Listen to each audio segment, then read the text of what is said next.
Hello, Ariana. It's good to see you again. Hi, Michelle.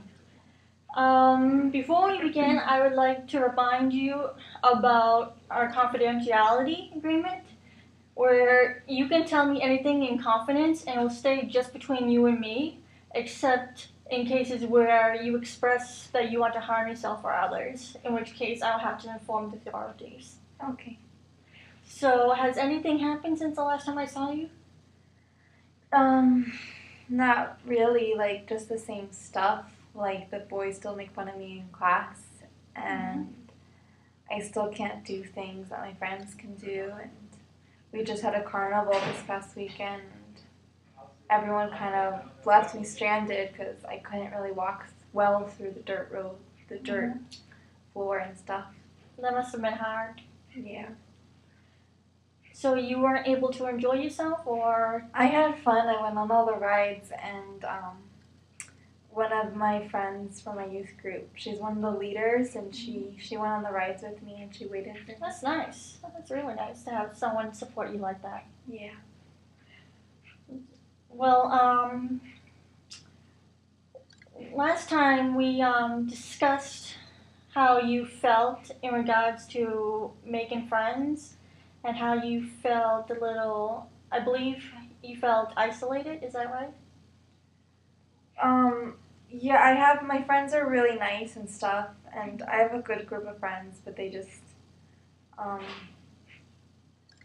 guess they don't understand my condition so much, and I do feel isolated when I can't do things they can do. Okay. So why do you believe that you are isolated? What makes you feel that you are isolated? Because I can't walk like everyone else, and something as simple as I just had a quinceañera, and I love high heels, and I think they're really pretty. And, No, I love them too. And one of the traditions is that the girl she changes from a flat shoe to a high heel, resembling that she's entering into womanhood. And all my other friends, they had their quinceañeras, and they were able to do that. But when it was mine, I had to go from a flat shoe to a flat shoe because I can't wear heels. I see. So you had to not follow the tradition. And how did that make you feel? I wanted to wear the heels. They looked really nice, and I couldn't, so it's a little upsetting, but what can you do? I understand. It's hard. So I would like to come up with some direction that we can go in. Do you feel that this is something that we can change? Yeah, I do. Okay, how do you think that you can change if you wanted to?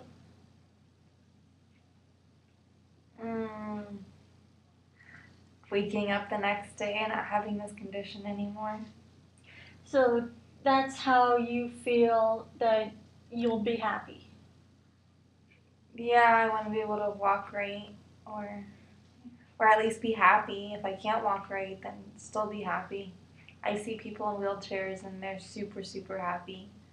And Okay. they're not walking, but they're happy. And why do you think they're happy? I think they've overcome their insecurities, and they kind of take on their disability as a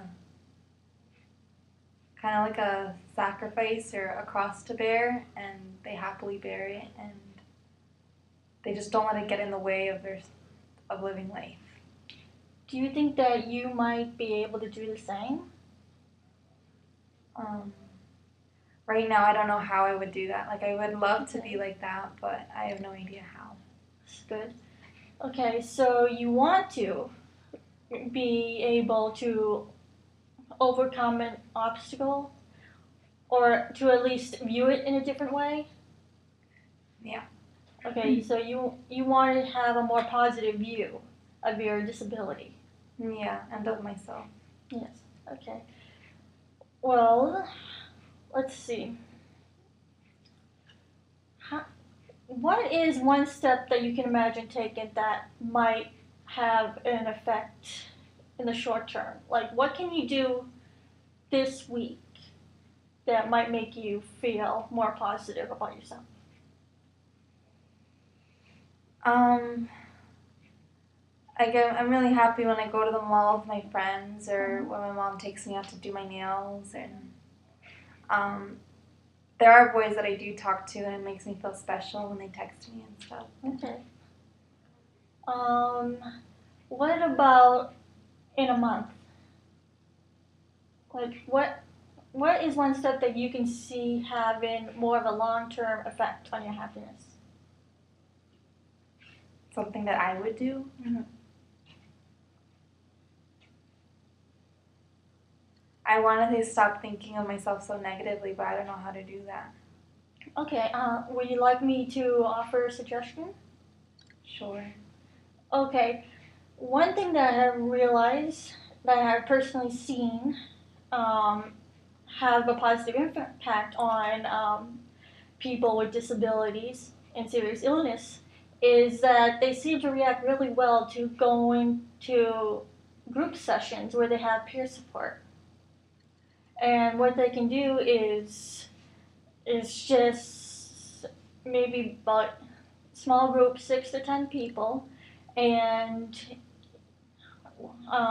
besides your disabilities, you might have a lot of other things in common. I've done small groups before at church. Okay. And how did that go? I really like it. You do? Mm-hmm. All right. What did you like about it? Well, at my youth group, like, no one really judges you, and you could basically say anything, and people are really nice about it. And Oh, that's great. people listen to me, but sometimes when they talk, I don't like to listen to them because they have no idea what I'm going through. Okay. And why do you think they don't have an idea? Because they could walk perfectly, and they don't have to worry about how to dress or how to, when you're taking a shower and not slipping, and they could walk anywhere, they can run. Have you considered that maybe you don't know what they're going through? What do you mean? Like, when you are speaking about them, you say they don't understand what you're going through because they can walk. But do you think that you can't understand what they're going through because you don't have their specific problem? Or do you feel like you can empathize with them? I never really thought about it that way. I guess they're probably going through problems too, but I guess they make my problem bigger than theirs because you could see it. Okay. So it sounds like the visibility of your disability has a big impact. Thank you. So it seems like it has the most important impact on your self-esteem. That sounds like? I guess the way people look at me. Okay. So how do you think that you could change the way people look at you? Well, I guess I can't really change the way they look at me. Like, they're gonna think what they think, but I guess it comes down to me and what I think, what they think. Well, do you think that you can get them to see you the way you see? You said you saw people being happy in a wheelchair. Yeah. I guess I could. I don't know. I'm gonna have to view myself differently, but again, I don't know how. That's fine. Well, let's see.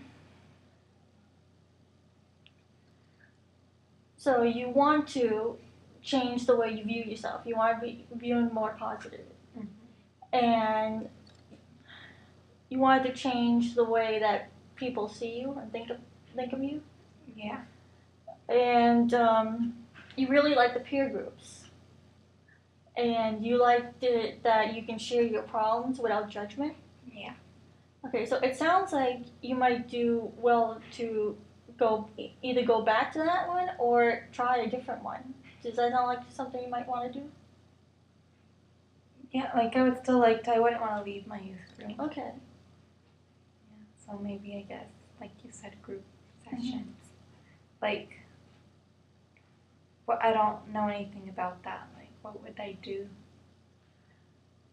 Well, you share, just share about your life. Okay. Try to find common ground is one thing that I would suggest. And it might help to try to look beyond the major problem. See them not as their problem, but as people, as humans. Okay. And then maybe you can start to view yourself as that. Okay, that sounds like a good thing to do. It does. That sounds like something you would like to do. I want to be happy, and if I could have other people support me along the way, maybe that would help. Now, for support, you mentioned before that your family supports you. Yeah, a lot. Okay, so what do you think that they could do to help you have a more positive image of yourself? I want my mom to give me a little bit more freedom and like not be too on top of me and just let me hang out with my friends without constantly worrying about me. Okay, so it sounds like you would like a little more independence. Yeah. And how would you see yourself achieving that? I guess telling her how I feel. That's a good start. That's and, definitely good. Telling my dad how I feel, and that's all I could think of right now. No, that's fine. That's perfect. Okay. She might not, well, of course, their parents, they're going to worry about you, but you're becoming an adult and you do need to be able to establish some independence. And the best way you can relieve tension between the two of you is to communicate how you're feeling and your wants and your needs. But sometimes they think that they know what's best for me, and what I say doesn't really matter because I'm young and I could get myself hurt if I just do whatever. Well, if you had more independence, what would you like to do? Not get calls from my mom all the time when I'm out. Just like let me like have fun, and